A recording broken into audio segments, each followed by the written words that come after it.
Hello, my name is Kaminer Haislip and I'm a contemporary silversmith based in downtown Charleston, South Carolina. Welcome to my studio located at Redux Contemporary Art Center. This is where I create all of my handcrafted original designs, and today I'm going to walk you through my artistic process as well as show you some of the traditional silversmithing tools that I use. Now, each of my pieces are created individually. So I make them starting with either sheet, sterling silver sheet, or sterling silver wire. I also use a variety of thicknesses. So I'll have thinner sheet, thicker sheet, as well as different types of wire. I have some round wire here to show you today, thicker, thinner, but I also work in square, rectangular, and so forth. Now, I use a variety of hand tools to cut out these shapes and make them.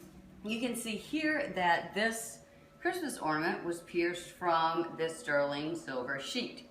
And the way I did that was with this piercing saw. Now, the piercing saw leaves jagged edges, and so it's a little bit rough.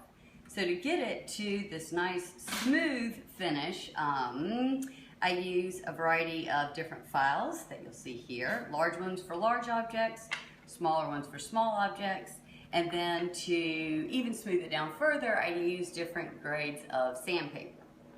Now, before all this starts, I have to come up with the design. So I hand draw all of my designs. I have a variety of them hung here for you to see today. Now, once I get the drawing decided on and drawn, then I make paper models. So you can see this eventually will be this picture here, and this will be a small tumbler based on this beaker, so it'll be a companion piece to it. So once I have my template and it's ergonomic, fits in the hand, and so forth, and I'm satisfied with the form, then I fold this out, trace it onto the sheet metal, and then cut it out with the saw that I just showed you. Now, all of my pieces are fabricated. So that means that they are soldered or brazed together, which is very similar to welding. You can see with this beaker, I seamed it for the body, and then put the base on, and then added a top lip of half-round sterling silver. And with this, to get the form, I hammered it over various stakes, as we silversmiths call them. They're cast iron forms. This one I made when I was in graduate school out of an old piece of pipe that I cut with a welding torch and then welded onto this bar. So you can see that this shape will fit it, and that's what I go on. Depending on the curve that I need, then I choose the stake.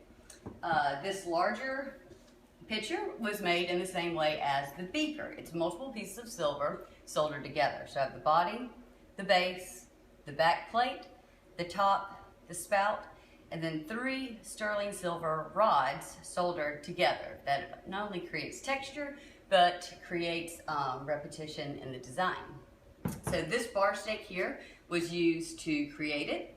And I have a small selection of the hammers that I use, kind of basic silversmithing hammers. The second process that I use is raising. So this silver bowl was raised from a flat sheet of silver, hammered multiple times, and then I use a stake like this for a bowl to create it. This copper vessel here was made in a similar way, that it started as a large disc of copper, and it was raised on this bar stake and slowly got up to the height after many rounds of hammering. This is just a small selection of the tools that I have. You'll see over here I have a lot of different things organized. I try to make the best use of my small space. And you can see I have a wide variety of different stakes. Smaller ones for like spoon stakes, ladles, bracelets, large blowhorn anvil that is used for larger hollowware vessels.